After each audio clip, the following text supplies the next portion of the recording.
In the name of the Father, and of the Son, and of the Holy Spirit, God is one. Amen. Good morning, Anthony and Christina. Suzanne, good morning.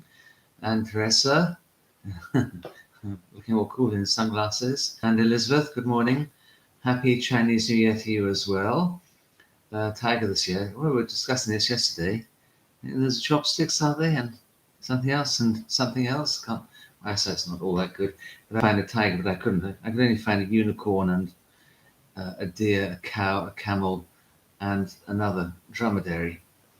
So put all those together, you might have a tiger. Good morning, Helia. God bless. Today the sun is trying to come out. It's one of those cloudy days, but doing its best. You know how it is. It's doing its best, but its best isn't really good enough. It reminds me of the sort of thing we used to write on children's reports. When I worked in a private school, you had to be extremely diffident about what you said. Things along the lines of, Bert is doing his best this year and has struggled with some of the concepts. What he meant is, despite being a lazy little tail rack, he's still as thick as pudding. Whereas in a state comprehensive, some of my colleagues would actually write that very thing. One of them writing something about green goo seeping up from a rock in Mars, possibly having a stronger chance of understanding British history than little Bert. Anyway, one really shouldn't write like that about people who are in the image and likeness of God. Well, there were some absolutely golden greats I remember reading, because I was a form tutor, of course, and you'd then get all 30 reports of all the children in your care. And so I read through them and think, don't think I can send this off to those poor children. Poor parent who loves this child. On another occasion, at a parents' evening, I heard something going on behind me. The parents asking if little Bertie might go to Oxford. And little Bertie's form tutor said, yes, he said, well, there are regular trains there. Oh dear. He did in fact go to university, much to everybody's surprise. But that's when that particular university was taking people who could barely read and write because they just needed the fees. Anyway, there we go. How on earth did I get onto this? Natalia, good morning. God bless you. Anton, Kalomina. Andino, good morning. God bless you. John, good evening. Father Alexander, your prayers. Happy feast of St. Tryphon and St. Bridget. Yeah. Now, I think I read somewhere or other that St. Bridget didn't really exist. I think she must have done. But maybe it's just we don't know too much about her. I know that when I arrived in the monastery, there were lots of crosses of St. Bridget around the place, along with green men and other stuff that I think all of them ended up on the bonfire. But I wouldn't mind learning how to do a few more crosses like that. Good morning, Beverly and Tony. Look at this. Here we have our first proper weather forecast and report from Ireland. Good morning, Tony. God bless you. A dark grey soaking Ireland. That's always bad news as far as I'm concerned. Except that it might encourage Tony to jump on the aeroplane and come back to the mainland. I really shouldn't say that about Ireland. Oops. Come back to this island of the archipelago sooner rather than later. Anyway, wash my mouth out with soap. Right, today we're going to look at Luke chapter 5, verses 12 to 16. Just in case anybody wonders, I am at least a quarter Irish, possibly another quarter Welsh.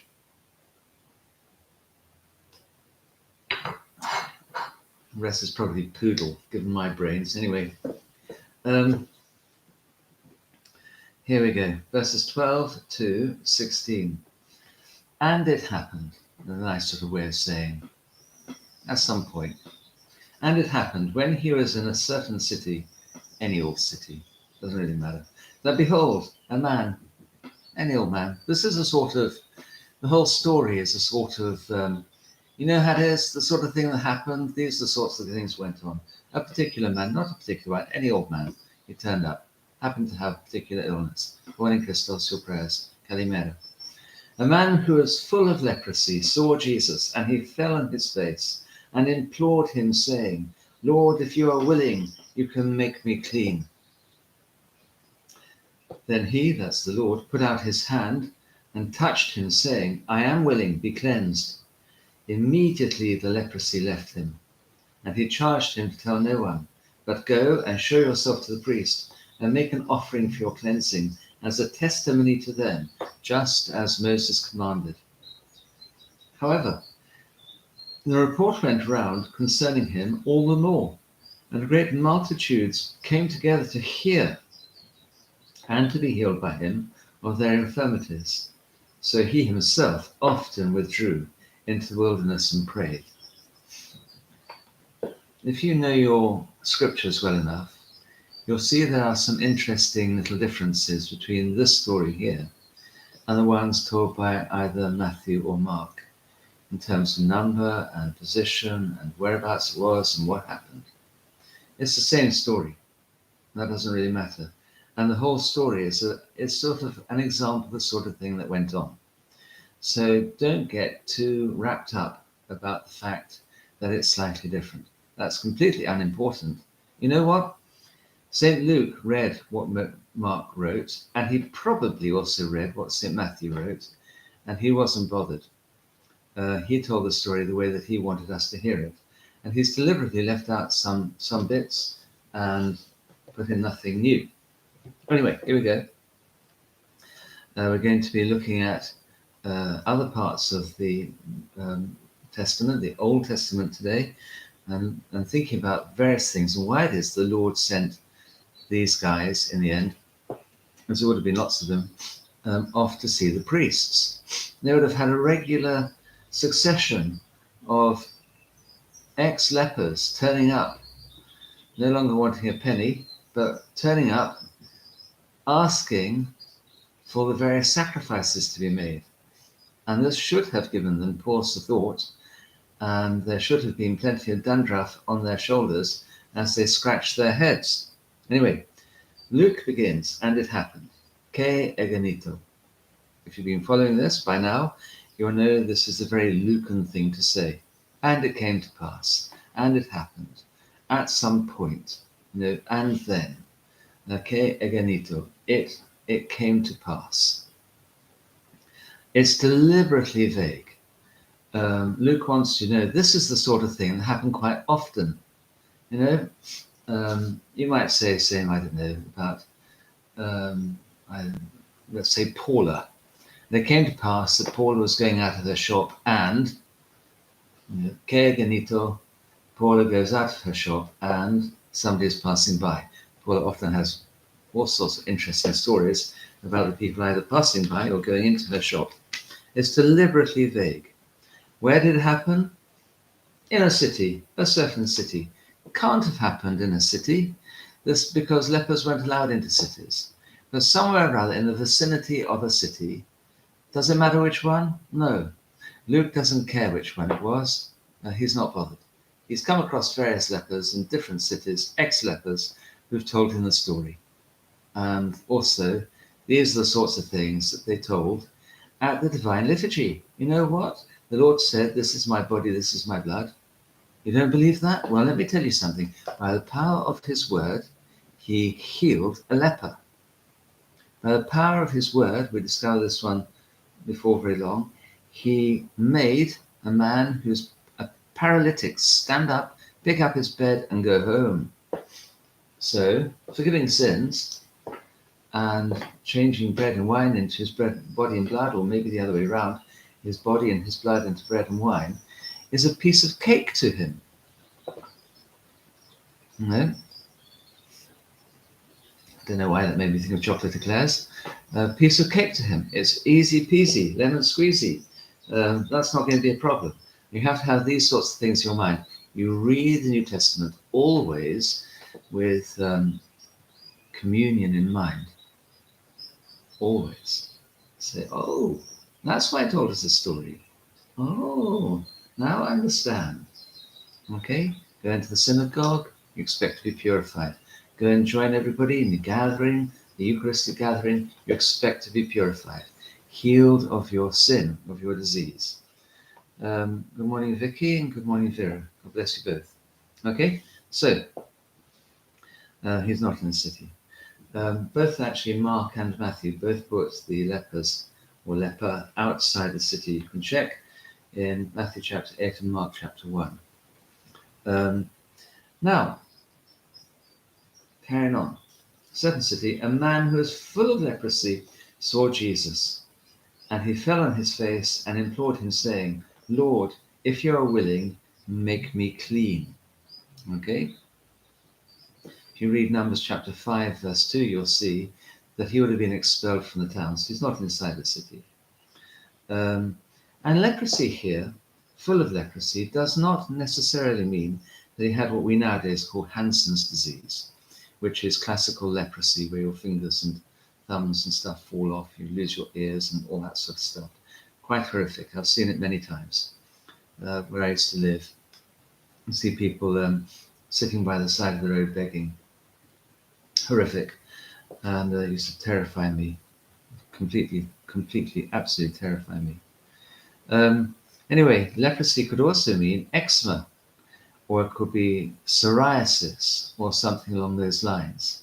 All sorts of, or it could be a fungal disease. And elsewhere within the Old Testament, you also have what are obviously fungal diseases of houses or of clothing that need to be destroyed, things like dry rot.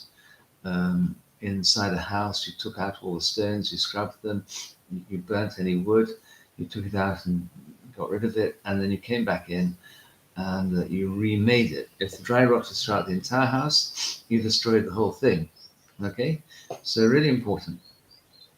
But anyway, any sort of skin disease, dreaded, because it immediately cut you off from all the people. You had to be outside the camp, outside the town. Even Miriam, the sister of Moses, when she got leprosy through her own fault by criticizing Moses in front of God and really wanting to usurp him, she got leprosy and had to be outside the camp for 7 days until she was better. Okay? As white as snow, get out. Off she went. Which is, white is that in parts of Central Africa, the word for white person, or actually specifically English person, is Mzungu, which also means evil spirit, and it also means leper, because if you look at the feet of Mzungus of any sort, including Europeans, you'll see they have no toes. Their toes, of course, are hidden by shoes. In the case of English people, there we are. It's quite an interesting thing. Anyway, this poor man, he would have been banned from any contact, any association. He's banned from worship. He cannot go to the temple, can't go to the synagogue. He is counted as being personally unclean. And Luke has made it quite clear that this man he doesn't just have leprosy, he is full of leprosy. Yeah, the bird singing is Perkins, who's through there. I might open it up a bit. Anyway, there we are. Okay. He is Perkins singing his head off. His probably the sun is shining on him. He loves that. He likes having me in the next room as well and sings his head off then too. Okay. So this man comes in full of leprosy. He sees Jesus, and his reaction to seeing Jesus is full on. The other day we baptized somebody here. Two somebodies. We baptized Michael and Molly, who are now known as John, as in John of Damascus, and Sophia. And afterwards, one of John's relatives said to me, You Orthodox, you don't do anything by halves, do you? And this guy is not doing anything by halves either. I guess this person probably been to an Anglican baptism where he might have seen a little dribble of water. But we, of course, gallons of it fell upon his relative. And this man doesn't come along and say, I wonder whether you might be so kind as to, in a very English sort of way. He falls flat on his face. So not just a metania, where you get down on your hands and knees and put your head on the ground. He falls flat on his face, a complete outstretched prostration before the Lord, imploring him, saying, Lord, if you are willing, you can make me clean. And you see those things there, that full onness towards God, not a half measure, full onwards towards God, number one. What about our prayers? When we pray, are we full on towards God? Do we throw ourselves down before him in a real way? Or are we one of those people who says, well, just say the Lord's Prayer. This is a very pleasant prayer. I'll say the prayer of make one up, Saint Macarius the ascetic. I like that prayer. It's nice and rounded. Or some other prayer like that. It's a pretty little prayer. I remember hearing a priest in Walsingham, who wasn't Orthodox, inviting his congregation to have a little prayer with him. And being Orthodox, my eyebrows, such as they are, I wish I had proper eyebrows, were raised somewhat, because I was thinking, how can one stand before God and have a little prayer? You can't. You have a whacking great prayer. You throw yourself down before Christ, and you don't just ask. What's the word? Implored him, begged him. We don't say, I'm going to ask you to pray for somebody called Jake later on. He's a teenager with cancer. Don't just sort of say, oh Lord, Jake, cancer. Be nice if you got better. Implore the Lord for this youngster, this teenager. Or Father Seraphim of Holy Cross. He's very poorly. His kidneys are not well and his lungs are very diseased, and so it goes on. He had cancer in the past. We need to implore the Lord for him. First of all, for their health, for their salvation, secondly, for their health. And this man here is asking for both. He's asking to be made clean, ritually clean. Okay, the leprosy has affected not only his body, but also his soul. He cannot come and worship. He's not allowed to worship. He is ritually impure. His soul and his body are unclean. So far, we've only had either soul or body unclean. So either a demon or a fever. Now he has somebody whose soul and body are both unclean. He is, in every Jewish sense, disgusting. So much so that he's outside the camp. A horror, just appalling thought. He doesn't bow, he doesn't do proskynesis. He throws himself on the ground and he begs, if you can do it. The Lord says, verse 13, then for that 19 minutes on one verse, then he put out his hand and he touched him, saying, I am willing, be cleansed. Immediately the leprosy left him. There's so many things here. I am willing. Ego ime willing. Actually, it doesn't say that. It says, θέλω. I want it. Okay? I want it. And he also touches him. Remember, by the word and also touch now.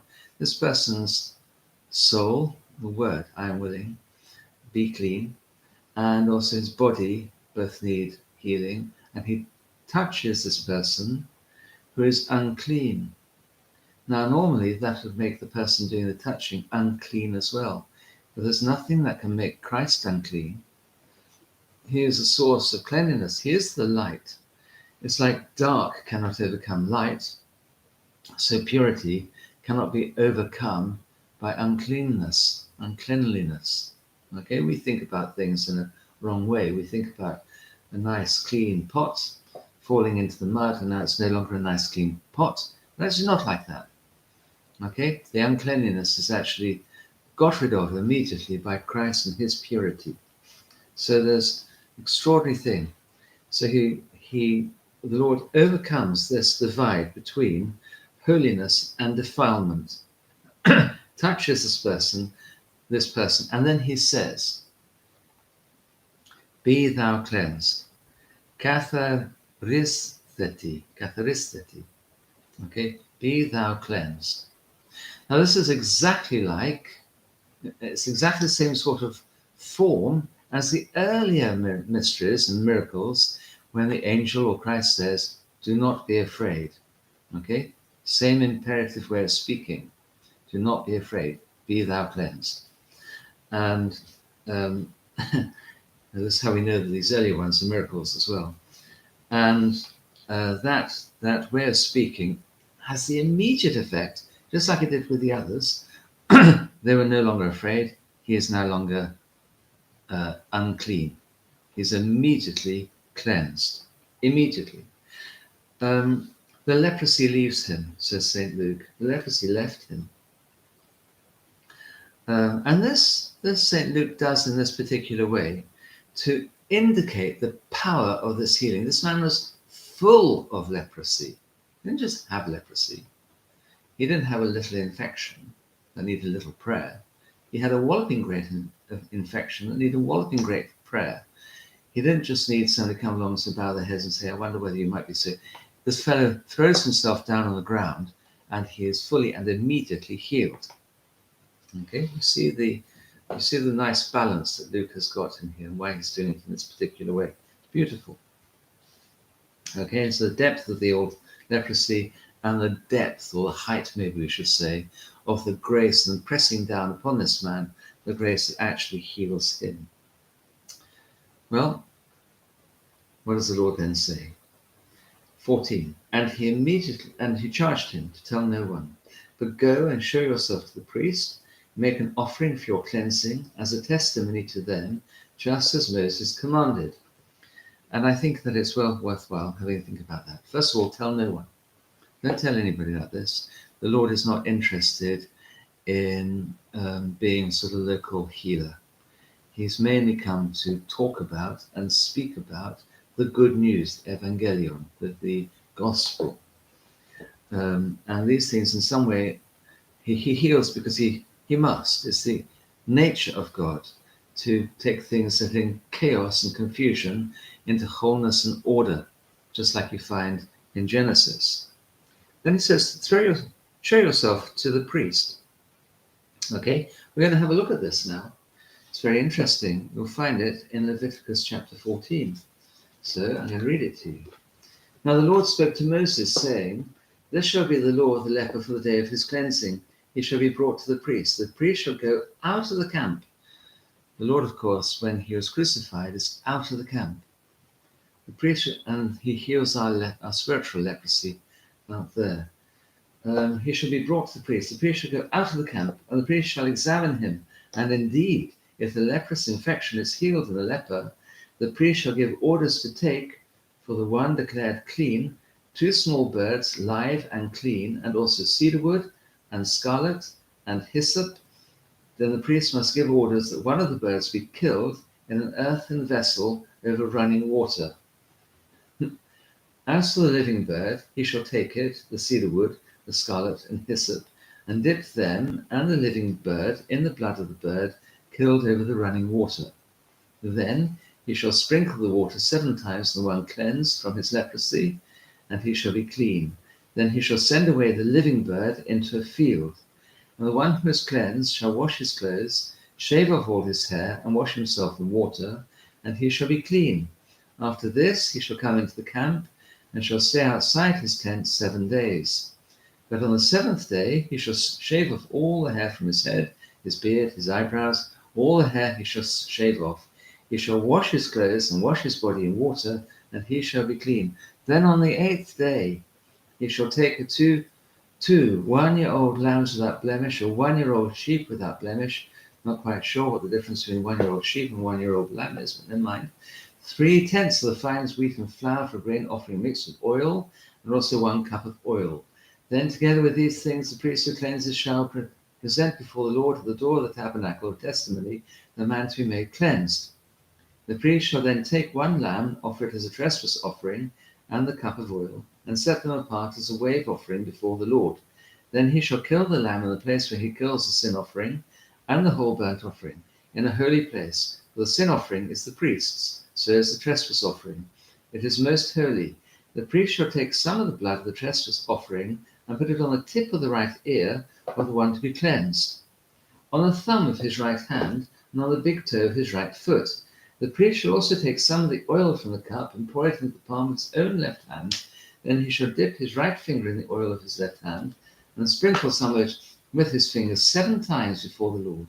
The priest shall then put some of the remaining oil on the tip of the right ear of the one to be cleansed, also on the thumb of his right hand, the big toe of his right foot, on the blood of the trespass offering.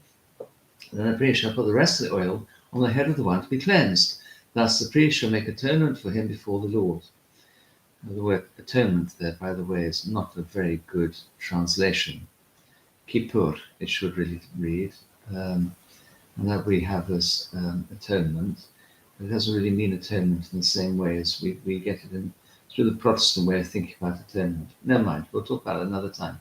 Afterward, the priest shall offer the sin offering, and by it make atonement, again, not the right word, for atonement is a Protestant word. It wasn't really used until Protestants, and they've got a different idea about what we mean by atonement. For the one to be cleansed, then he shall kill the whole burnt offering. The priest shall offer the whole burnt offering and the grain offering on the altar before the Lord. Thus the priest shall make atonement for him, and he shall be clean. Woohoo! I don't know if you noticed there, but how much there is there about all sorts of interesting things. When somebody is made a priest, their right ear, their right thumb, and their right toe was anointed with blood. We can see here aspects of confession, aspects of communion, aspects of baptism, aspects of chrismation, within all of this, and also, of course, the forgiveness, the effacing of sin, and the making somebody whole at the end. And that's really what the word atonement means there. The Kippur part has this idea of making whole, making complete, making pure. As opposed to, atonement has got Protestant ideas of paying for something. And it definitely is not about paying for something, not paying for anything in this particular case. If the person was too poor to do that, they could do more or less the same thing with a couple of pigeons. Right, or turtle doves, depending on what he could afford. So you have this important, you see the way the Lord actually sends this guy off to the priest, who a few days later is probably going to get somebody else coming along and doing the same thing. A few days later, somebody else coming along and doing the same thing. What? We've got a sudden rash of healed lepers? Who did it? That's interesting. Moses talked about this, and he's got to get other ideas in his mind as well. You say, how did it happen? And it happened instantly. But when Moses prayed for his sister,